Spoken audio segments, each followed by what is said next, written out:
In today's gospel, we hear the story, the familiar story of the woman caught in adultery.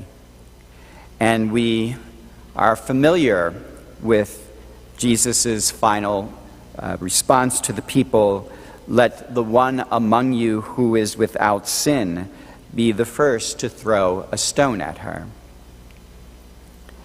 And yet, many of us who are a little older in our years may remember that at one time we would have read, "Let him among you who is without sin be the first to throw a stone at her."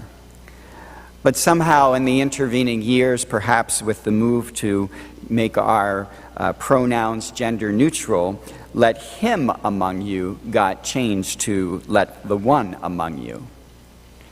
And I wonder whether that really was a good translation, an improvement on the story. I really wonder whether there really was only men in that crowd.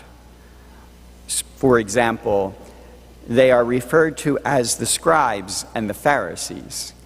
And there's no indication anywhere else in the New Testament that women were referred to as scribes and Pharisees, but only men were scribes and Pharisees.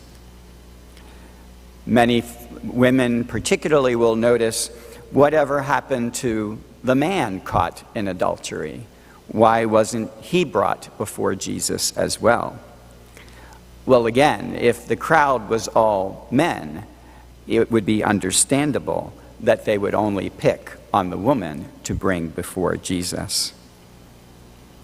You see, the story is not only consistent with the history of the abuse of women in patriarchal societies, as we heard in the first reading of the elder men abusing Susanna and accusing her falsely of adultery.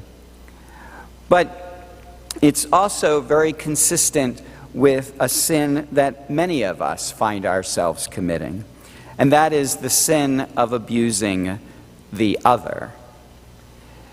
You see, it seems to me that many times in society, when a group of people feels oppressed, it will, or wants to be in control, it will often pick on a group that is other than them. Men will pick on women. White folks will pick on black folks. Native-born people will pick on immigrants, and so on and so forth. You see, it's always easier to accuse someone who is different from us to make us feel a bit superior to others.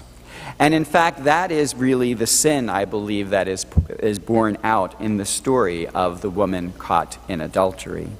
When Jesus says, "Let the one among you who is without sin throw the first stone at her," he knows that the men in that group are already guilty of the sin of abusing women and of using their patriarchal power to assert their control over women. And so it makes sense, being guilty of a sin already, that they would all leave one after the other. So this story is not simply about us being righteous or self-righteous, as we often accuse the crowd of being in this story. But it's also a time for us to reflect, to make sure that we ourselves have not been guilty of accusing and abusing and trying to control the other.